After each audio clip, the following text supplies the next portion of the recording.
Goeiemôre julle. Juffrou gaan van nou af die video's opneem in my klas in die middag, sodat ek sonder my masker kan wees as hier nie mense in die klas is nie. Hierdie is Vrydag se werk.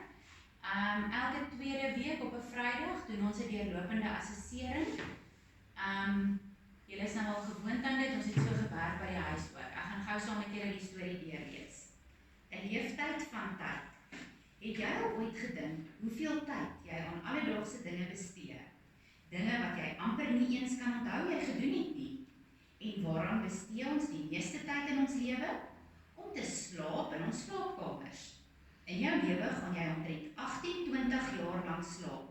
As jy al die nagte bymekaar tel, jy gaan 24 jaar lang werk.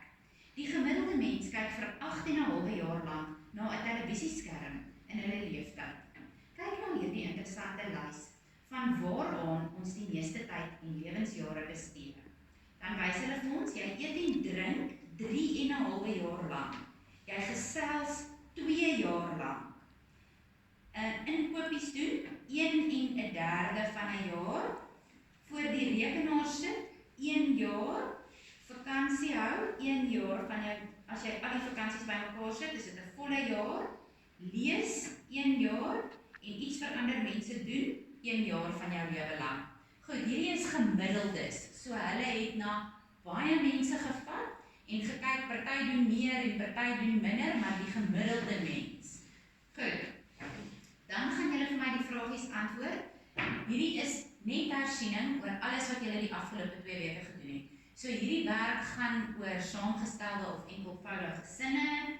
Dit gaan oor samestellings en afleidings en samestellende afleidings. Dit gaan oor leidend en bedrywend. En dit gaan oor onderwerp, gesegde, voorwerp. En dit gaan oor, juffrou gaan dit nie met julle deurgaan nie, want ons het baie daaroor gepraat. En jy moet die hulpwerkwoorde uithaal. So hierdie is oefening van die afgelope 2 weke se werk en jy behoort dit nou maklik te kan doen. As jy vashak, blaai terug van bladsy 109 af, het ons oor tyd begin praat en ons het vir 2 weke lank, week 1 en 2 van hierdie kwartaal, het ons gepraat oor tyd en nou doen ons die deurlopende assessering na 2 weke en in hierdie 2 weke gaan jy kry leidend en bedrywend in daai persblokkie. Enkelvoudig en saamgestel in daai persblokkie. Hoofwerkwoord en hulpwerkwoord in daai persblokkie.